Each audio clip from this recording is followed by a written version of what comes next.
A new nomination for Speaker of the Texas House after a major shakeup and a long day at the Capitol. And tonight we'll be talking about who got the most amount of rain and how much more rainfall is expected. Also, lawmakers hoping to fight back against obesity in America, what they want done to help keep Americans healthier. A new nominee for Speaker of the Texas House is officially confirmed after a day of walkouts and uncertainty. Thanks for joining us. I'm Nabil Ramadna. David Cook won the Texas GOP's endorsement for Speaker of the House, beating out Dustin Burrows. This comes after two failed votes earlier today. Cook represents District 96, the area directly south of Fort Worth and Arlington. The vote comes just a day after Dade Phelan, the previous Speaker of the House, pulled out of the running. We look forward to having conversations with the Democrats with regard to any issues. As a minority party, we want to respect the rights of the minority party, but we want to work with them to make sure that the business of the Texas House gets done. Minutes earlier, Burrows said he had the necessary votes to become the next speaker. Tonight at 10, a closer look at what could end up being the preview of what's to come this legislative session. And a big game in Atlanta today as the Texas Longhorns are facing off against the Georgia Bulldogs for the SEC Championship. That game's still going on right now. The score 13-13 in the fourth quarter. Now, a lot of fans made the game, but some stayed here in Austin, and a little rain and cold weather couldn't stop them from supporting their horns. Take a look at the watch parties here in town. This one over at the new Kxan and Abel's coming up in just a bit. Our Jonathan Thomas will have some highlights and updates on the games. Hook 'em horns. All right, Texas looking pretty good, but they should be up bigger after, what I've seen. They're their own enemy, Nabil. That was a tough first half. True. Though that final minute, I shot you a text because you were in the newsroom. I was in the Weather Center here, and I was like, man, what is going on? Those two interceptions called back, the two missed field goals. They're goals. coming back, though. But, yeah, right, we're starting to get that machine going, right? Throwing the ball a little more downfield. Our running game, we have to stop their running game, too. Absolutely. But you saw the fans out. It's cold out there. Yes. It's rainy out there. Yeah. That's not stopping everyone from going out to support the Horns. I know, and if you're in Atlanta, it's an indoor stadium, so you don't have to worry about the weather there. It's actually colder here in Austin than it is in Atlanta, which is nuts. All right, let's talk about your forecast. We picked up just over 1/4 of an inch today. That puts us over where we should be for the month of November, but we're still in a pretty big deficit there. It was a chilly day today. We only were in the upper 40s, and actually this high temperature of 48 happened around midnight earlier today, so it's been much cooler in the mid-40s throughout the day. Rainfall totals, this was from the LCRA, looking at some measurements here. Dripping Springs over 1/2 inch, getting 0.83 inches. Lockhart getting close to 1.5 inches, so anywhere from 1/2 inch to about almost 1.5 inches, 2 inches that have fallen today. Clouds and radar update, misty conditions and cloud cover will stick around overnight tonight, and then we may get a round or two of heavier showers early tomorrow morning. So we'll talk about those rainfall totals to come, your Sunday forecast, and near record high temperatures early next week. I'll show you which day that is coming up in just a bit. All right, Tommy, rocking that burnt orange tie. I like it.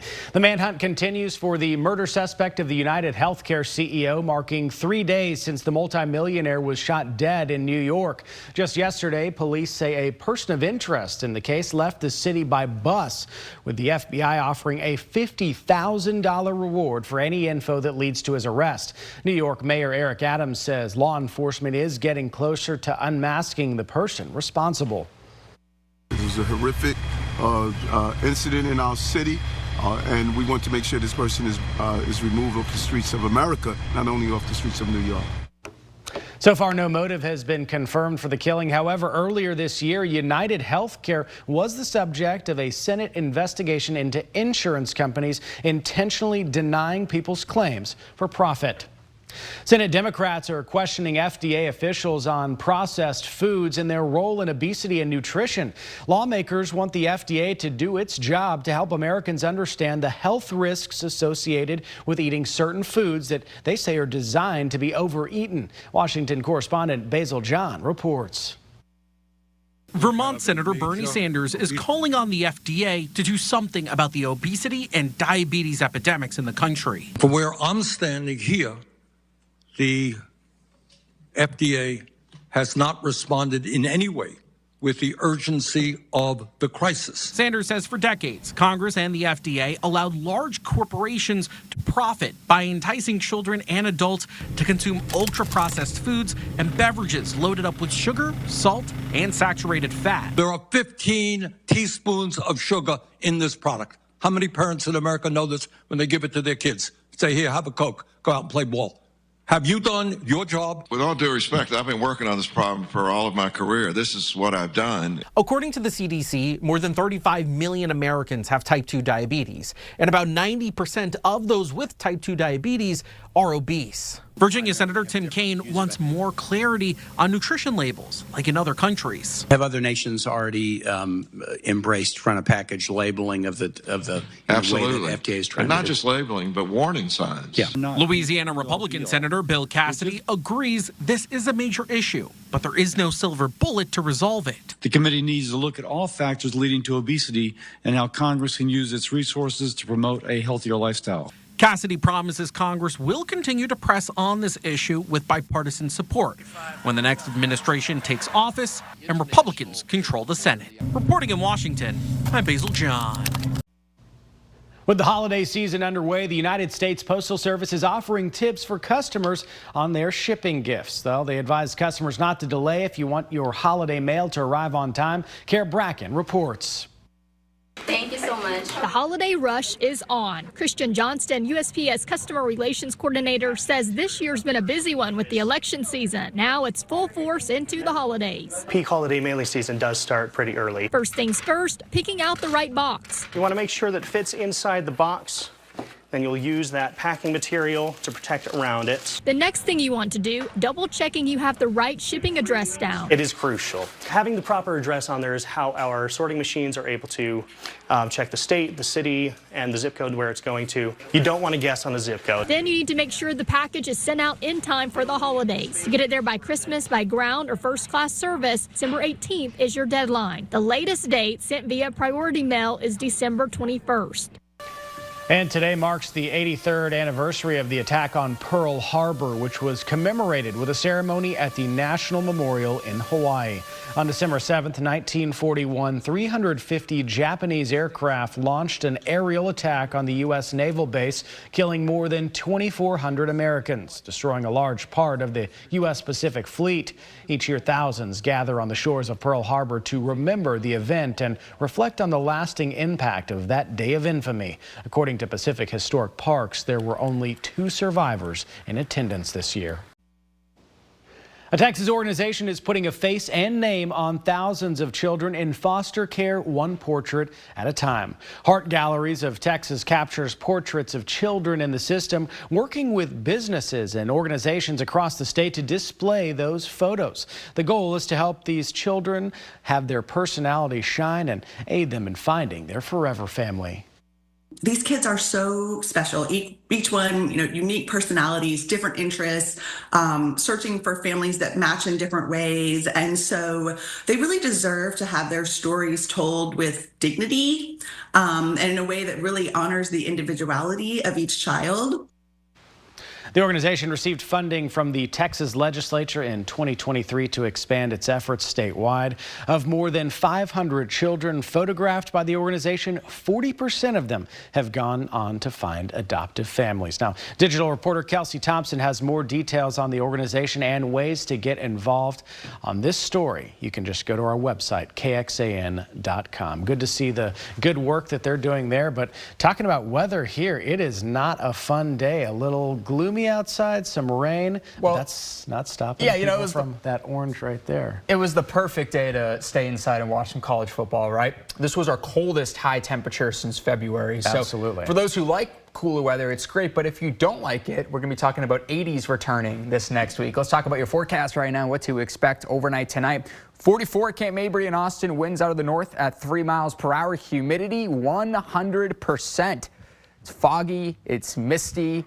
kind of gray, dreary, brisk, and that will be the trend overnight tonight. Here's clouds and radar right now. A few light scattered showers south of Austin towards San Marcos. And out the door tomorrow morning, we're starting off cloudy again. Low 40s west of I-35 in Gillespie County, 45 in Austin, upper 40s east of I-35, starting off at 43. In Cameron, you may notice some dense fog overnight tonight through tomorrow morning. Most of that north and west of the Austin area toward Llano, San Saba, Mason, and Gillespie County. But we can all have visibility drop below 3 miles overnight tonight. So starting off tomorrow, foggy temperatures in the mid-40s. Rain chances ending throughout the morning, so the afternoon hours will be dry. 54 by noon and 61 degrees by 4 p.m. Here's our high-res model. Few sprinkles out and about overnight tonight. We'll keep that cloud cover to start off your early Sunday morning. Maybe a shower or a storm towards San Saba and Lampasas. Final quick little shower over Austin, and then notice by around 11, 12 o'clock, we begin to see some breaks in the clouds, maybe some sunshine filling in for the hill country by the afternoon. I think we'll stay cloudy in the Austin area.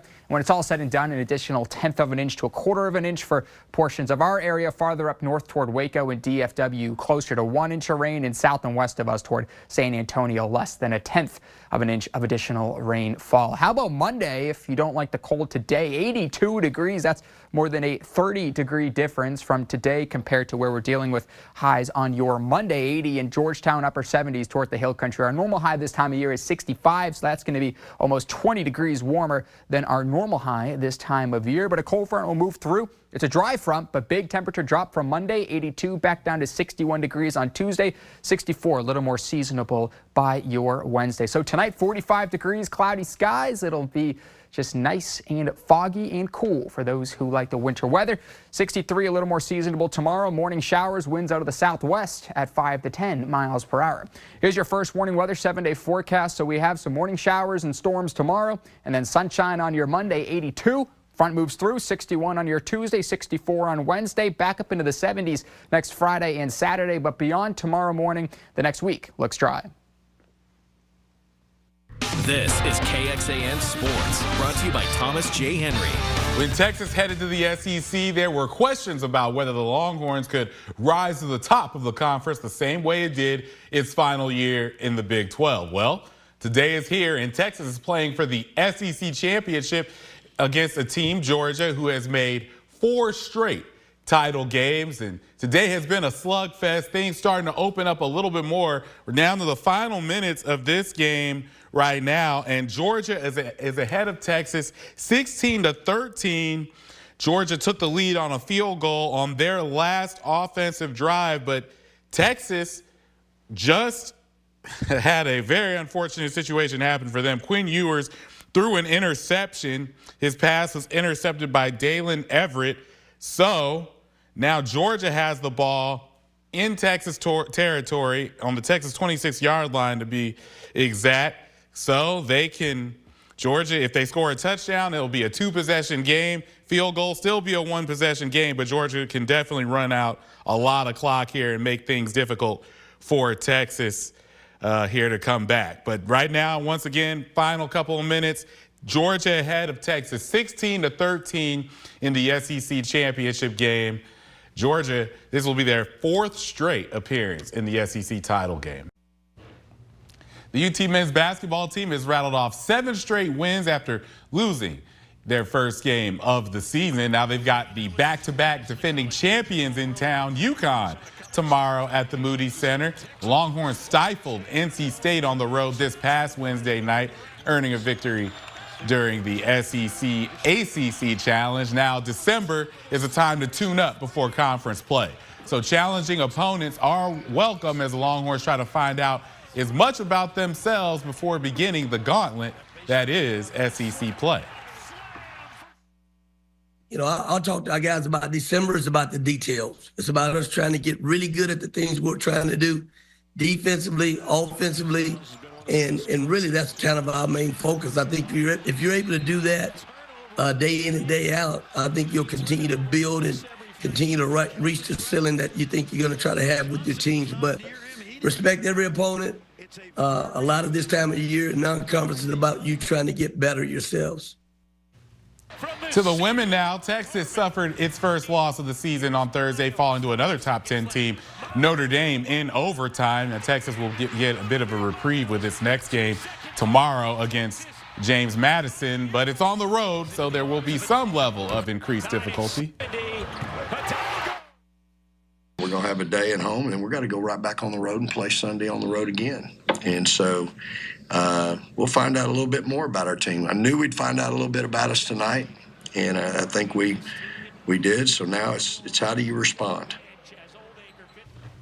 All right, 1 o'clock tip-off there at James Madison tomorrow. Texas still holding on, or excuse me, Georgia still holding on to a 3-point lead over Texas. 16-13 Bulldogs right now. They're still in a timeout. Seems like it's been the longest timeout ever, but they're still in a timeout. It's 3rd and 13. I'm watching underneath. Big turnover. Texas just got it. Whoa. Well, there you go. I'm one ahead. Sorry, I had to. I'm watching it down here. I'm into the game. I'm going to hand it over to the Bill now. Is he working for all your updates on the SEC championship when the game's game. on, I got to watch it under the desk here. And, yeah, Yeah, because you don't have to talk about it like I do right now. So it's easy for you to have that advantage. I'm sorry. All right. Well, a lot of people watching that game outside today, even in that cold and rainy weather. Yeah, absolutely. Let me check the 7-day under the table here. All right, let's pull I got it. Yeah, Jonathan's got it for me. Yeah. One final check on your rainfall totals. Anywhere from a half inch to 1.5 inches fell. Today we needed the rain as we're in an extreme drought. Tomorrow morning, a few more showers, and then afternoon clouds, maybe a break of sunshine at times. I think we'll stay cloudy, seasonable highs. Really warm on Monday, and then a big drop in temps come Tuesday, back down to the 60s and then 70s by next weekend. So just tomorrow, that's the last day for some rain. But besides that, things are looking dry.